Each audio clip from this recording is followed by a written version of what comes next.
Hey, deserved listeners, 90 Day Fiancé, Love in Paradise. Let's watch. I saw a text and it said, "You up?" If you're texting somebody, "You up," you're looking for something. You want their attention, their company. So I took it as somebody wants to fuck Steven. Need help? Yes, please. Huh? Yes, please. Okay, so there's a few things I can comment here. So first off, she is sitting there with his phone. He's in the shower and she can see his phone.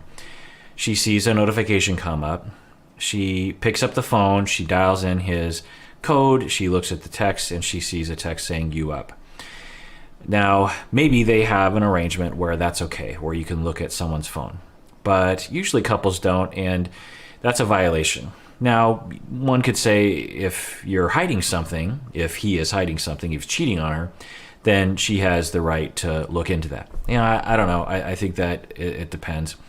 Does she have reason to believe that he's cheating? At least what we've seen thus far on the TV show, because we don't know what is going on behind the scenes. There's really no reason to believe that he's cheating. So there's that. The other thing is that she sees a text that says "you up," and she wonders what that means. Now, I'm a little confused because this is the middle of the day, and so why would someone be saying "are you up"? Maybe it's expected he'd be napping or something. I don't know.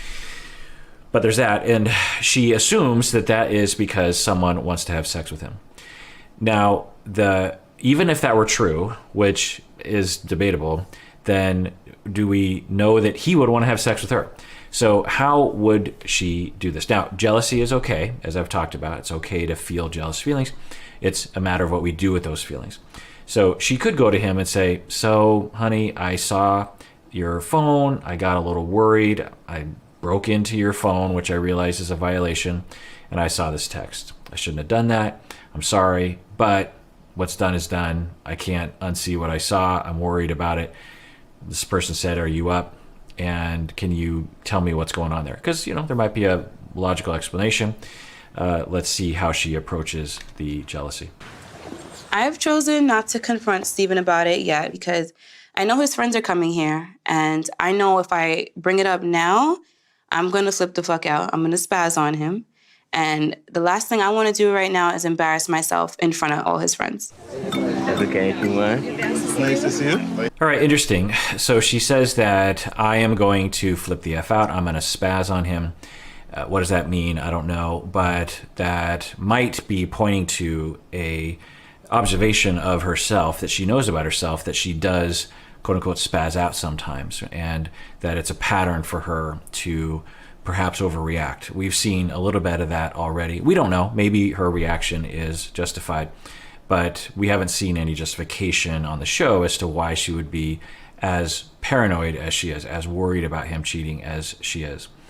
It's okay to be worried. It's okay to worry that your partner is going to leave you. It's okay to feel some insecurity. But what do you do with it? She transforms it into assumptions and anger, which might not be fair to him and might actually push him away. So I'm just going to stuff these feelings down for now. But when we're alone later, I'm on his ass. He needs to be ready to deal with me. Right. So she's going to stuff the feelings for now.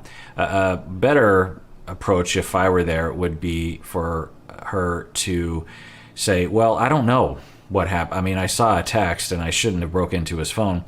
I saw a text. I don't know what it means. So I can't really draw any conclusions. I have some worries and we'll talk about it later, but I don't know. Maybe there's a logical explanation."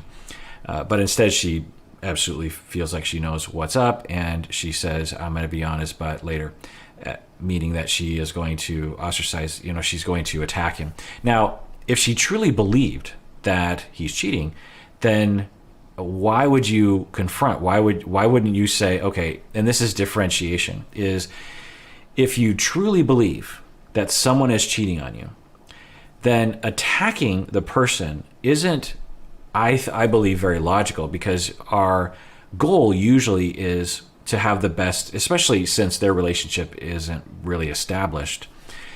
The goal for her is to have well-being, to have a good life, to have a partner that cares about her. So to me, if I were in her shoes, I'd be thinking, okay, what's my goal here? Well, my goal is I want to have a good relationship with someone. and I'm pretty sure that he's cheating on me. So what does that mean? And how I need to talk about this. I need to figure it out. And maybe I need to get to the bottom. I need to investigate a little bit more, something like that. I don't know. But she seems quite convinced that he has been cheating and is cheating. So then if you're totally convinced, then I would imagine what I would think would be, I guess I need to go home. I need to leave this relationship because I can't trust him. So this is what people do sometimes, is they have their knee-jerk reaction, their emotional reaction is, I want this to stop, and I want attachment security with someone. And I'm going to force that on someone else. I'm going to make them be a good partner to me. I'm going to yell at them to make them the sort of partner that I need them to be, which, if you think about it, doesn't make a lot of sense. You can't yell someone to love you. You can't yell at someone to not cheat on you. You can't be angry at someone to be loyal to you. They either want to be loyal to you or they don't. They either love you or they don't. Particularly yelling at someone isn't going to make them love you. So I wonder how this conversation is going to go. I don't know. Maybe I'm assuming too much. Maybe it'll go well. Let's watch.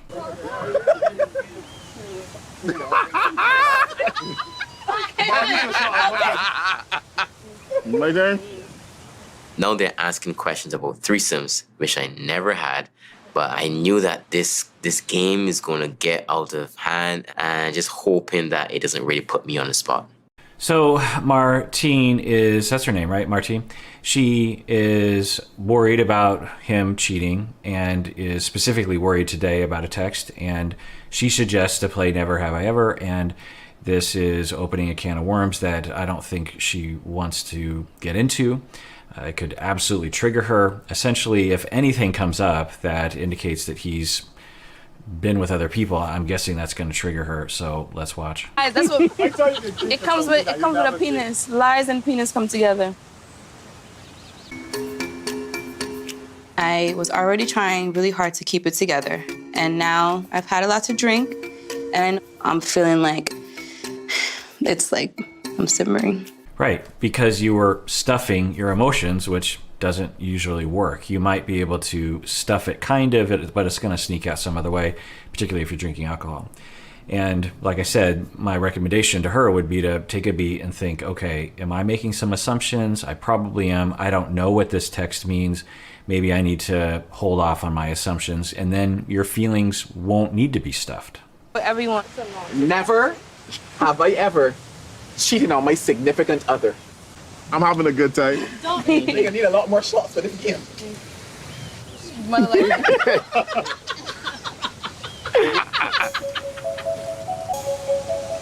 Wow.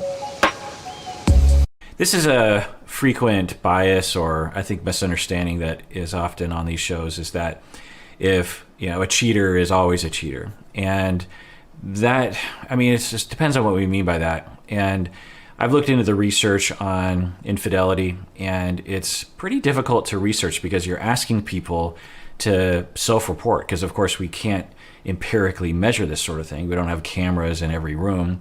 We have to ask people, have you ever cheated on your current spouse or any relationship in the past?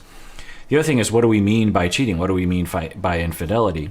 Is it flirting? Is it, is it a home run, if you know what I'm saying? What are we talking about? And research is reflective of that ambiguity and that difficulty.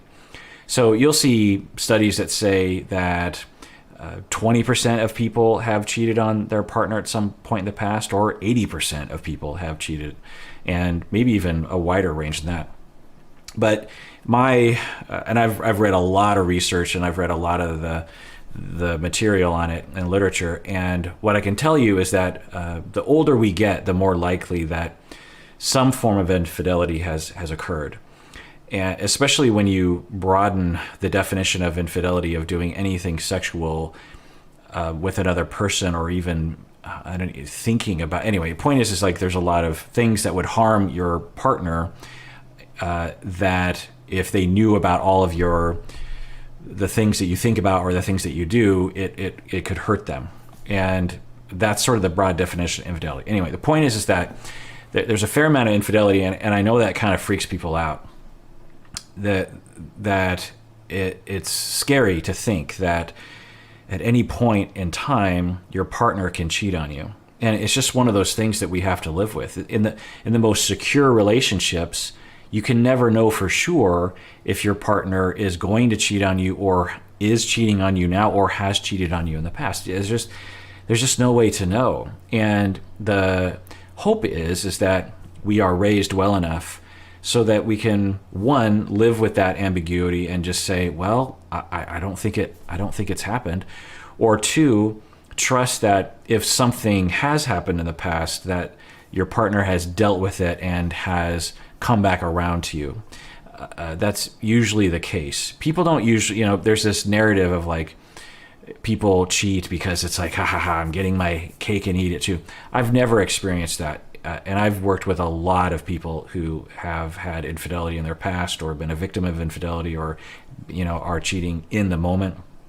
I've worked with couples where there was cheating happening at the time and individual clients as well. And every single time that I've worked with people and in my personal life where I've talked with people in my personal life who have engaged in infidelity, it always comes from a place of pain and a place of fear and a place of dysfunction.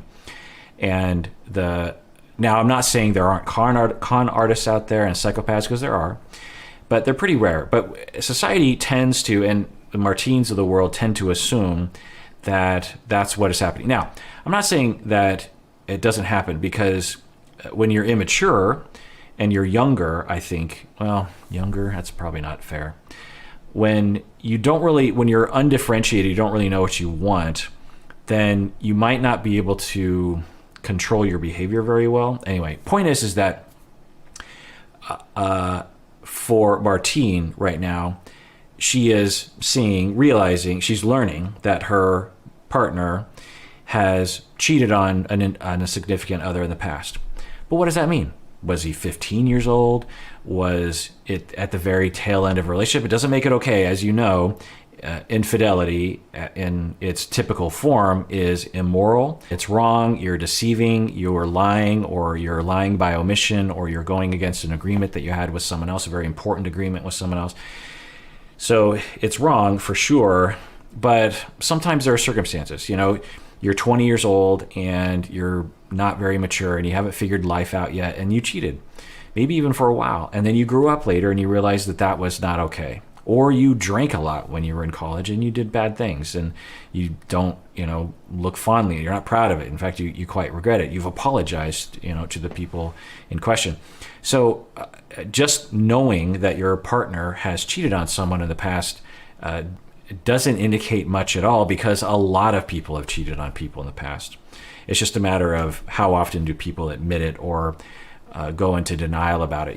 I've talked with a lot of people about their, I don't often talk about this, but, in my 25 years of being a therapist, it comes up sometimes where people will say, no, I haven't cheated. And then we talk more about it. And it's like, oh, actually you have several times, but they just don't frame it that way. Well, it's like, well, I was in college, or, well, I don't know, we kind of were boyfriend, girlfriend, but it was a different, there's a lot of infidelity that tends to happen, particularly the more relationships. Anyway, so Martine, this is going to slot right into her way of thinking. She has a schema, seemingly, that he is going to cheat, that he can't be trusted, he's going to betray her, and there's no flexibility to that. So let's see how this plays itself out. I was already pissed off about the shady shit that I seen in Steven's phone, and now Steven's friends are laughing about the fact that he cheated on me. Now, this isn't to say that if you learned your significant other had cheated in the past that you shouldn't be concerned or threatened in some way. It could concern you. You could be like, they've cheated in the past, are they going to cheat on me? That's okay. But the assumption that if they cheated on the past, they're going to cheat in the future doesn't make a lot of sense.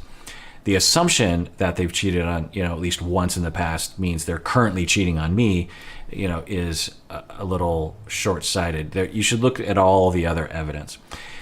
Now, the other thing is that they've had a long-distance relationship, so how could she know that he's not cheating on her? There's not a lot of ability to know that, and I would sympathize with that. And how do we live with that ambiguity?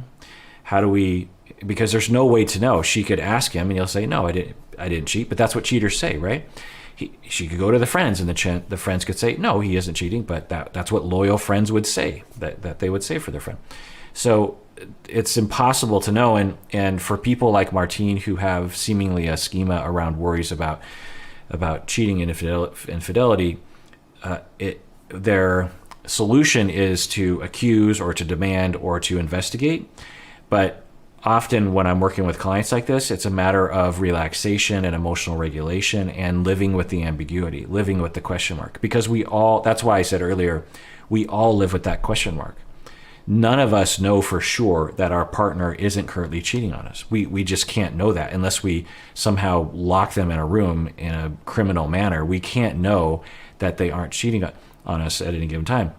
And so we all have to live with that, and we all have to be okay with that question mark. And when you aren't okay with the question mark, then bad things can happen, like I think what's going to happen here.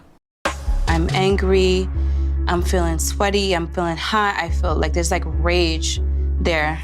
I need to take a step away before I freak the fuck out on somebody. Right, so she's talking about that rage. This is a frequent go-to emotion from her, some sort of trauma and her. So the way it works, we don't know for Martine, but the way it works for people when I'm working with people, when I hear this, is that I think, okay, what I'm seeing is rage. What preceded the rage? Well, it was an assumption of infidelity. What did that mean to her? Well, it probably meant that he is humiliating her. He is making a fool out of her. He is harming her. He is lying to her. There's a lot of assumptions there. And then why would she assume that? Well, probably some historical reason that gives her reason to believe that people will do that to her. But what you see at the end of all of that process is rage, frequent rage. You back with this shit again? Am I back with the shit or are you back with the shit? Back with what shit? Why you going through my phone again? I should be able to go through your phone if I want to go through your phone. I'm tired of this, man. Can you get on my face? Or what? You don't want to speak to me. Answer the question. Answer the... All right, so I was wrong about the time of day that the text came in. Apparently it was last night. I thought it was this morning, but okay, so that is more consistent with the "you up" text. And she is going after him. Now, he could provide some explanation in that instance, but I get that he's like, I'm not gonna, like, you're doing this again, and why were you going through my phone? So he has reasons to say, like, look, I'm not gonna do this again. But he could say something like, oh, okay, well, I don't appreciate you going through my phone. I don't appreciate you assuming that I'm cheating on you, but if you must have an explanation, that person is a friend, and sometimes we hang out, but I'm not cheating on you, so I don't know what to tell you. Something along those lines. But he's not, which I don't know. I think he might be done with the relationship, honestly. So she's getting in his face, which is aggressive and abusive, and he is saying, get out of my face. And so she won't get out of his face, and so he's trying to get up and get away from her, and she is preventing him, putting hands on. I don't know their situation, but this is one extremely concerning. It could, in this moment, lead to violence between the two of them, which of course is not okay, and also could become a huge legal problem if the police are called. I don't know in their neck of the woods what would happen, but it's, there's a lot of problems I can have from that. The other thing is that if this is a pattern or an invitation to a pattern, if you will, this relationship where someone is allowed to control the other person and make them say things and intimidate them and put hands on, then that is extremely concerning. Question that I'm pushing asking. me. I'm talking to you. Answer the question that I'm asking you. You see a message on my phone, you accusing me of shit before you come and Why ask is me. someone asking if you're awake? I don't know. I am a the fuck DJ. up. I'm up and out at late times. So because you're a DJ, yeah. a random person is asking you if you're awake, you That's clearly it. have a history with that. So this is the long-standing conflict between the two of them. And we've seen this before with other couples. I remember Ash and Avery had a similar dynamic or similar category where Avery was concerned that Ash was cheating because of his job, and he was, saying that he wasn't cheating. So he could. I always use Stephen and Martine. So Stephen, I have to look at my cheat notes. Stephen had, not my cheat notes, but my cheat sheet. Anyway, Stephen, cheat notes sounds like I have notes about people cheating. Cheat sheet sounds like, anyway. Stephen could help and say, look, I'll lay it out on the table. Let me tell you what it's like to be a DJ. D, innocent, innocent, innocent, innocent. And I want to do this. And I know that threatens you, but it shouldn't threaten you. You shouldn't worry about it. Yeah, I socialize with people late at night. I have a lot of friends, I party with people, but I'm not cheating on you, honey. You have to understand this. It's part of the job. It's also part of my social life. I stay up late at night. I have friends. Some of my friends are women. Some are other genders. And so I just need you to be okay with that. But he's not doing that. He just keeps saying, I'm a DJ, and he's not helping her understand. Now, you could argue it's not his job to do that, especially when she's accusing him all the time of things that he believes he hasn't done. But if I were there, that's what I would facilitate. I'd be like, okay, Martine, listen to me as I interview Stephen about his job. And I would try to elicit more details because I wonder if that might help her. Texting girls. It was World War III. The worst shit that could have been in your phone, it was in there. Got over it. We're going good. We're going good. Same shit again. What same shit? And I thought our trust was rebuilding. I don't like that feeling. What feeling? Of not knowing what the fuck is going on with you. Yeah. Okay. So she's actually communicating, I think, on the spectrum of things more functionally. She's not raging. She is saying, let me tell you my feeling. I feel like I don't know what's going on with you. So that's better. It's instead of accusing, instead of saying you're cheating on me. I know it. When he's like, I'm not. I'm just like, I have a feeling of she could do better by investigating and communicating the fear that she feels. I'm quite positive it's fear, and say, I am afraid because I don't know what's going on with you. When I see a text like that, and because of what's happened in the past, I get afraid I'm going to lose you, and so. It's not your job to, soothe my fear, but you could really help me out by telling me what's going on. I guess I just want to know more. Can you just reassure me you're not cheating on me? There's a way to have this conversation so that she can get her needs met, and maybe they're heading in that direction, but he seems to be kind of at his limit, so let's watch. I'm not doing anything. You can trust me. I want to believe him, but it's hard to believe someone who's already done the thing that you're accusing them of. Right. So I actually either forgot that or didn't pick up on that he has cheated on her in the past or something along those lines. And so she has every reason to worry about that happening in the future for sure. And that's another part of what I do with couples is not only jealousy management in the moment, but also infidelity recovery. If he had cheated on the past, has every reason to have upwelling of fear and hurt and anger because of what happened in the past. When I work with people, I find that it's not unusual, it's not all the time, but it's not unusual for infidelity to happen in a relationship and for the pain of that to cycle back into the victim's heart for the rest of their life. If they stay together and cheating did happen, 20 years from now, she could have an upwelling of fear that would be totally normal, and they need a way to deal with that. And so that seems to be happening right now, and they don't seem to have a routine. And what I do with my clients is I help them to develop a very functional routine about how to deal with when her jealousy, hurt, and fears emerge. They don't seem to have a routine with that, as most people don't. Cheating is just a different level of betrayal. That was 2 years ago. How you want me to move to Miami or you want to move here and you don't trust me? That don't make no sense, Martine. Don't clap at me. This is how we can progress.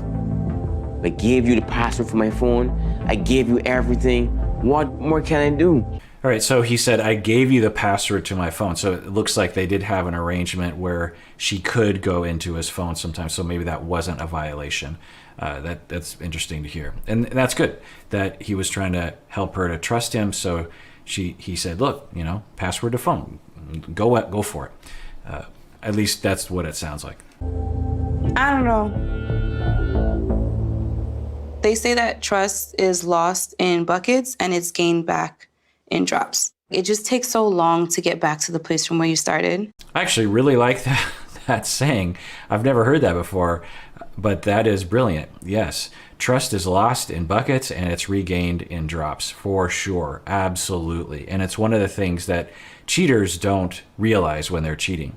They think it's more like it's gained in buckets and lost in buckets. But for cheaters, they almost universally, if not universally, will 2 years later be saying, how come we're still dealing with this? It was 2 years ago. Let it go. Well, I'm here to tell you, it's normal for people to be a victim of infidelity, particularly if it's in the relationship, you know. But you can even have pain from a different relationship in the past.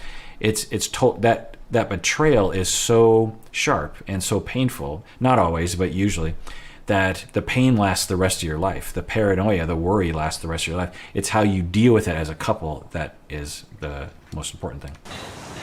You have nothing to say to me? I don't want to fight anymore. You don't have to fight. We can just talk. It hurt me last night that you thought I was still sneaking around. It's great. We don't actually hear statements like that he says he was hurt. That's great. That's an important thing to highlight for me. You know, you hear me often talk about the primary feelings that often we're concerned about in relationships are hurt and fear, pain and anxiety, and he is communicating directly from that in a nice way. It hurt last night when you, and then he's calling her babe, which I think is a nice way of being intimate.